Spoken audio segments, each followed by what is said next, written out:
Kesurang poe Jumat mah wayahna tukang usaha lurak lirik keula kaburutan teh Jumat. Nu bagus libur geus poe Jumat ulah usaha.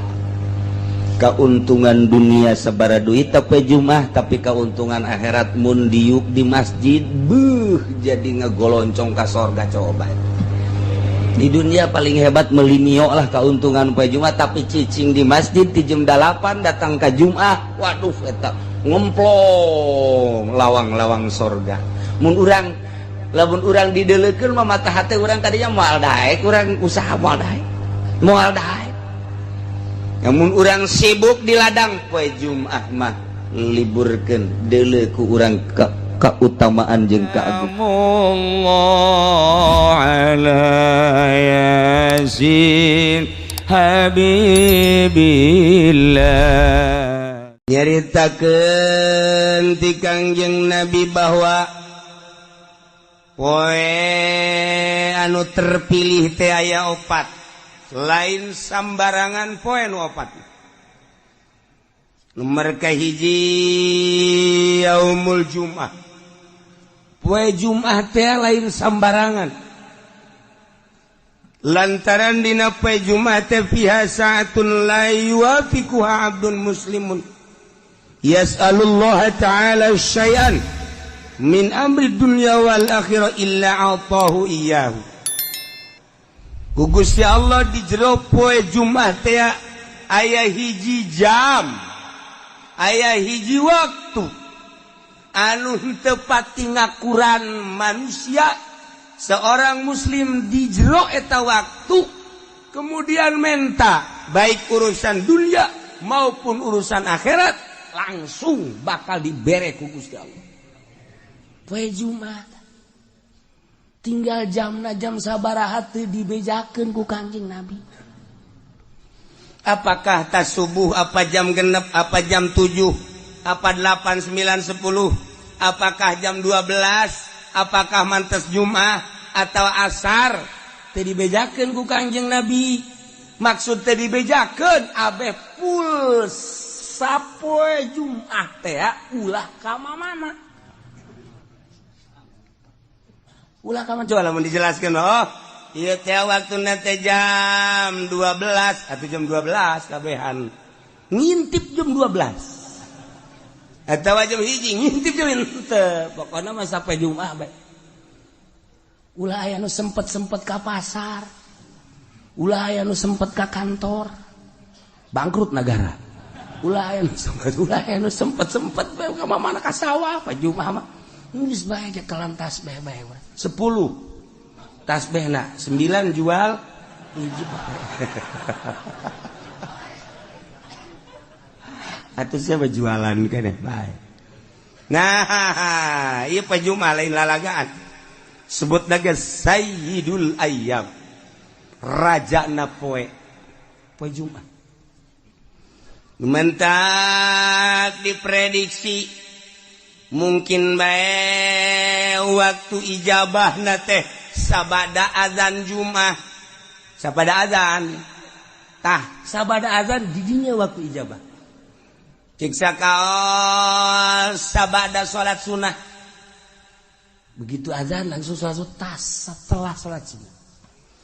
Cik sakaol mah memeh imam naik ka mimbar didinya gegeraan menta. Begitu imam keur naik ya Allah menta dunia Gusti mobil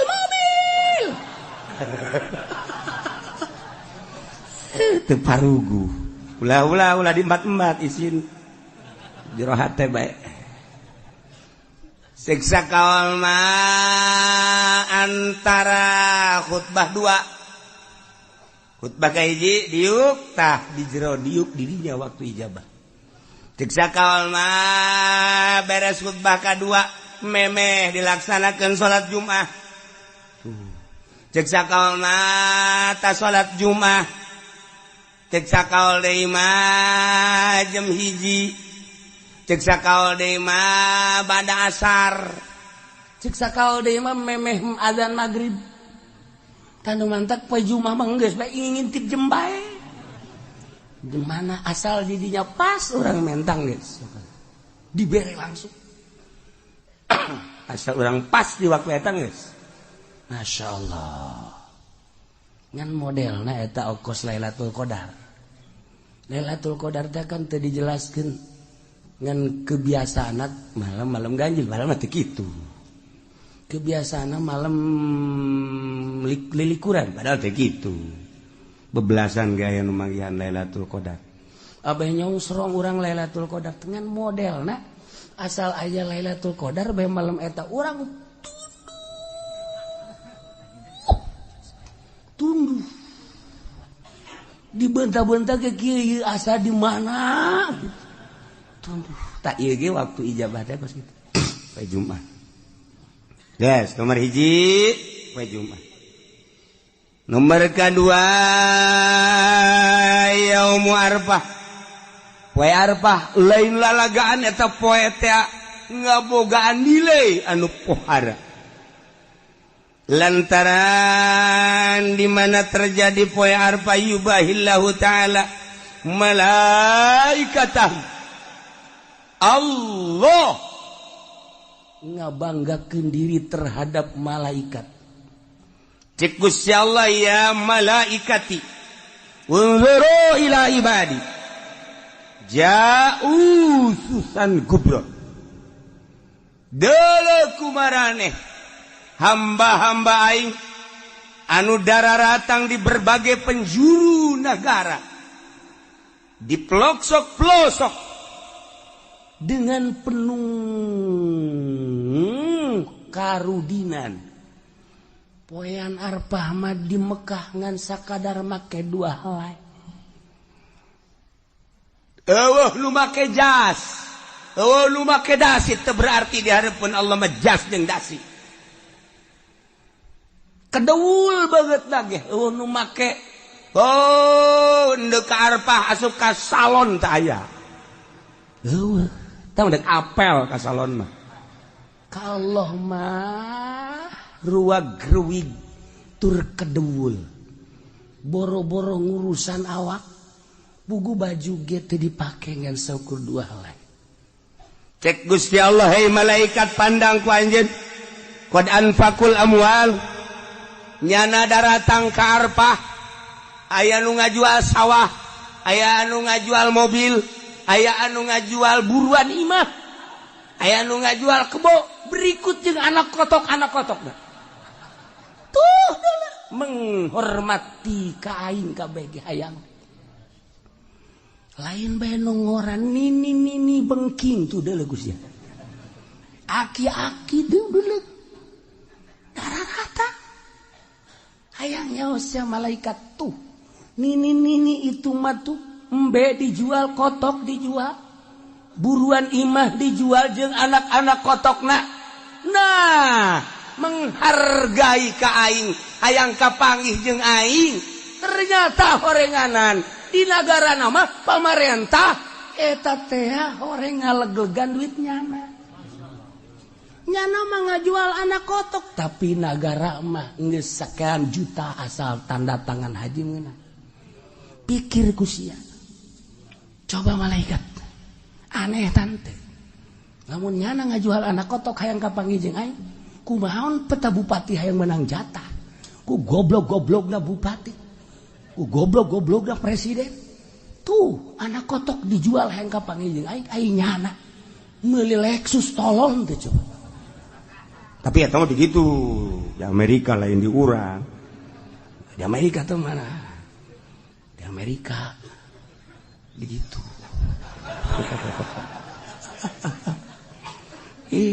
sedih urang haju ngadagoanana geus nyaho malaikat aya anu 5 tahun bejana cenah di Indonesia mah 27 tahun kabur malodar hayang kapanggih jeung aing tuh taha saksian ku aranjeun kabeh geura-ge hajuat Abul Abdan isyhadu inni ghafartu lahu tidak terkecuali nu aya di Arfah wa aing dihampura kabeh dosana untung jasa jelema nu di Arafah. Untung jasa jelema nu di Arafah. Dua tah poe Arafah. Hiji poe Jumat, dua poe Arafah. Geus urang ge atuh poe Arafah geus ulah make ihram bae. Heeh, sanajan di dieu ge. Kunaon Mang Haji Pene make ihram, nah aing nurutan di Arafah bae sakieu teh geus. Ya kieu bae geus set. Aju dahar lagi di lapangan, nurutan di Arafah bae di ditu. Ulah nyisiran manaan kayak anak nama waka grogol misalnya.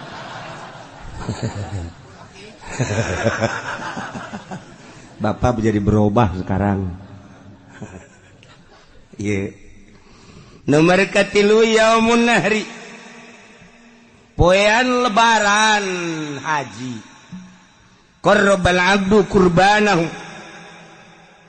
Tiap jelema anu ngalaksanakeun kurban. Allah mah teu hayang dagingna. Allah mah teu neuleuh getihna. Tapi Allah mah neuleuh teh takwana. La yanalallah luhumuha wala dimauha walakin yanaluhu taqwa. Los daging nama jang sia. Dahar ku sararia. Tapi aing mah nilai nu ku aing katarima takwana eta jelema. Fa awwalu qatratin qatarat minal qurban takunu kafaratan likulli dzambin amilahul abdu. Setiap tetesan getih nu nyek celekatana nu dipencit ku hiji jelema maksudna korban eta teh ngajadikeun pangampura dosa. Setiap tetes trak mangkaning sabaraha gelaseur getihna. Ieu getih sacek-celek bae geus suara ya. Ieu lah poe lebaran. Mulia jasa. Teu bisa urang kuari mah mencit korban kuari teu bisa. Di luar bulan haji urang mencit korban teu bisa. Eta mah ngan sakadar poe eta we poe lebaran jeung tasrek 3 poe. Lamun jelema boga duit kemudian henteu mencit korban, rugi jasa. Rugi jasa. Lantaran keur ditongton ku malaikat. Kararieu be malaikat. Coba tuh si haji itu. Boga sebenarnya namanya duit. Pan bangunan nyokotan daging bae. Ulah neuleukeun tunjuk aing atuh. Biasa bae. Aduh. Sabarudak teh ditongton ku malaikat. Malaikat tonton kieu. Ya Allah. Mana coba situ. Ji, pan situ mah duit loba ge teu coba situ. Cet, tuh. We malaikat, itu tuh. Di itu masjid. Laporan, ya Allah. Itu mah tuh, Pak anu mah di anu masjid. Cak Allah, guys. Bukakeun lawang sorga. Dibuka. Lantaran geus dihampura dosa. Masya Allah. Pokokna mah geus siapkeun kuari duit jeung celengan. Jang meuli kebo. Sapoe 1 juta urang jeung celengan. Duitnya di mana? Geus amun sapoe 1 juta teu bisa, sapoe 500.000. Jeung celengan berarti lamun kuari datang ka lebaran 14 poe. Nah, jadi berarti lamun 500.000 seperti itu. Berak kabeli kitu embe Garut. Bude teh. Cenah kieu duit teh boga tuh sakitu mah. Geus bae tuh sapoe 100.000. 100.000 berarti kuari datang ka lebaran sabaraha? 1 juta. Nah, kabeli embe cisoka. Embe kacang nu leutik.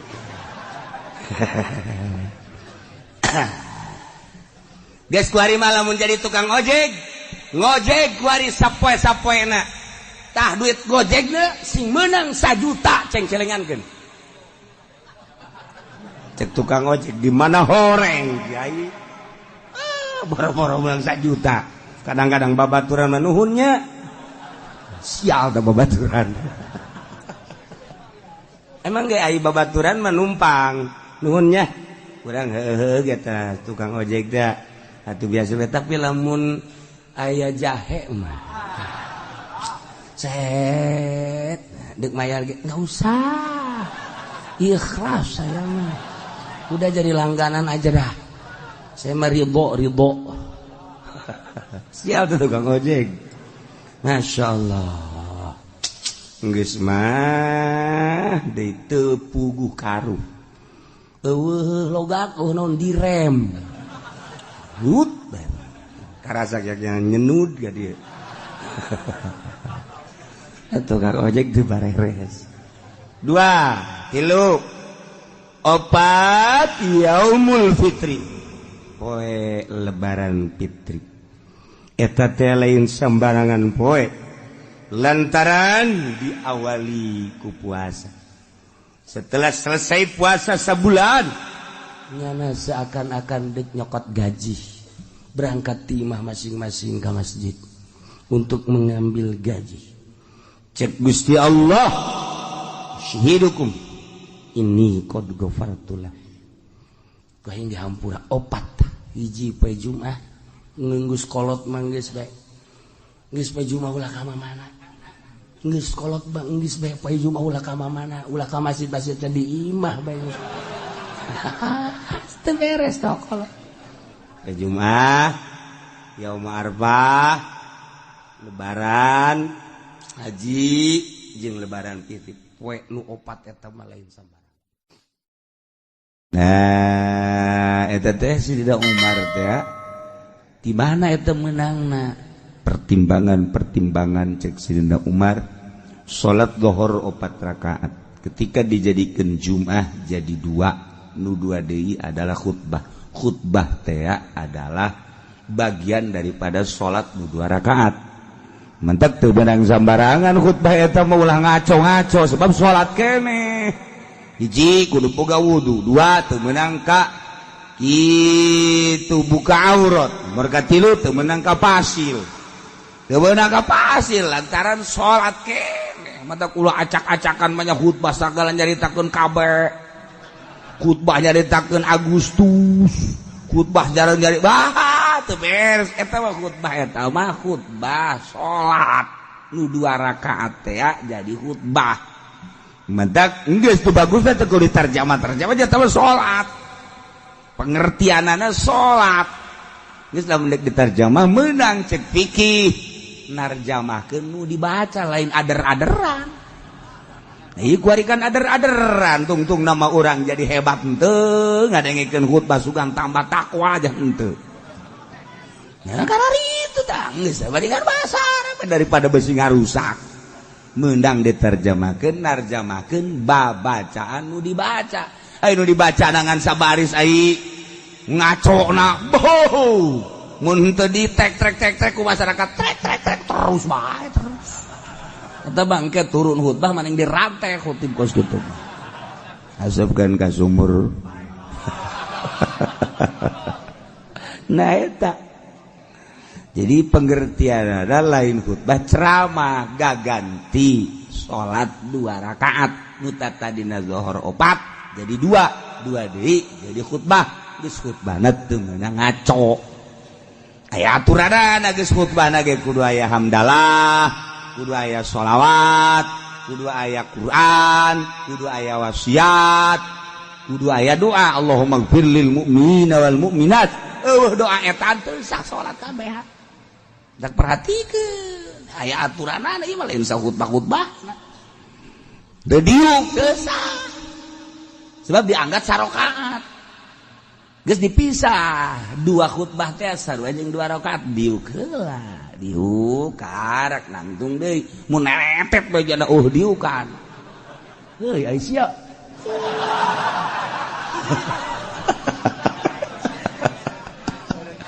Goblok sia aing ge garusak salat aing sia. Nah eta lan mah khatibna kudu nu paham ulah tarjamah acak-acak ieu mah salat. Deuk khutbah mah nya deuk ceramah ketas Jumat atau meme Jumat. Oh, ceramah sadekna nya da tekan budak ngebudak geus tah. Cenah nu ngadengekeun atuh karasa ku sia berarti sia teu dipake karasa. Ieu mah keur salat ieu mah ditah Allah. Tungtung nama pan kulantaran salat ieu kan anu ngadengikeun age teu meunang teu ngadengikeun idza sa'idal khatibu 'alal mimbar fala tatakallam wa may yatakallam fala faqad lagu wa man lagu fala jum'atalah. Deuk kumaha coba? Di mana khatib naik ke mimbar ulah ngomong, awas urang. Lamun ngomong berarti lalagaan sia lain keur salat. Wa man lagu fala jum'atalah, teu boga jumat sia teu sah. Ye, atuh mah khotib-khotib urang lalagaan. Bila perlu main coklak di dieu.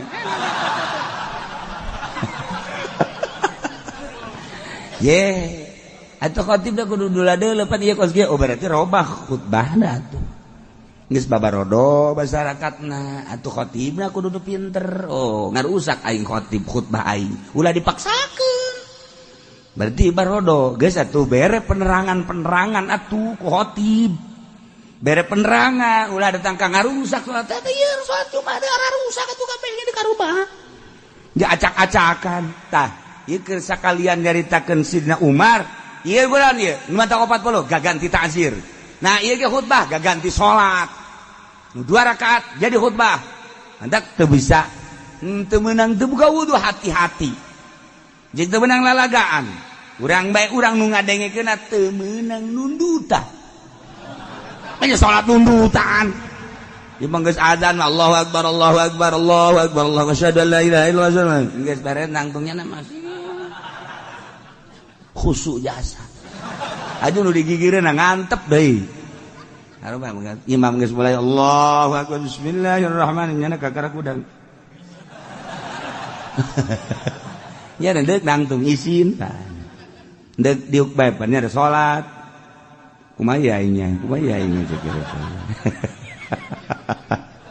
saya sih hade ya urang bae urang heula mimitian sing rapih jangan masjid nu rapih sebab ieu mah Jumat salat ieu mah lain lalagaan bisi aya khatib anu ngaco urang henteu bisa negor khatib pindah salat Jumatna pindah ye urang di dunia moal kebel dibawa acak-acakan ku khatib bloon ieu tinyahuan bawa eta salat acak-acakan segala jaritakeun ngaler ngidul ngetan kul tarjamah nu dibaca lain haju acak-acakan hai tarjamahkeun alhamdulillah hamdan katsiran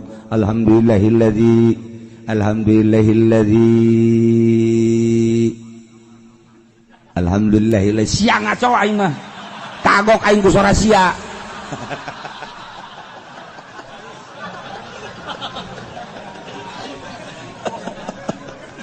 Aduh, Masya Allah. Nah, terjemahkan.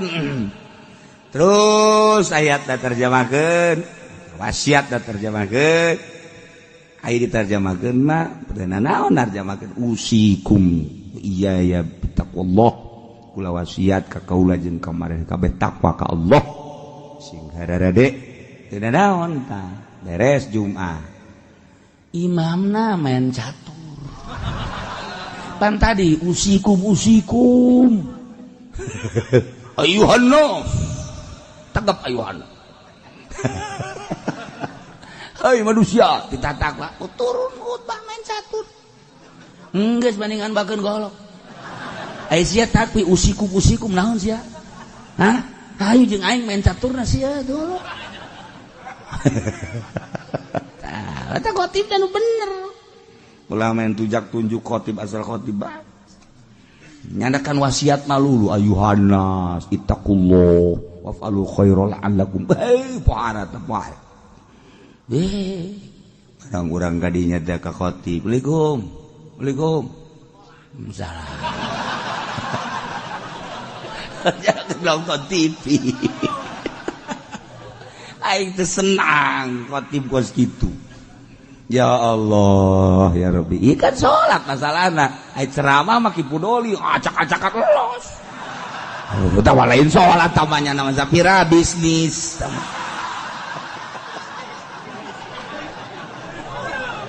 Aduh. Terieu, kau bagian setepati.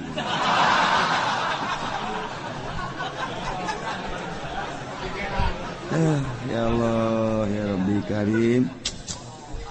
Karena perubahan-perubahannya nama dia perubahan sia atau bencana. Kadangnya aku orang kotob berapa nih.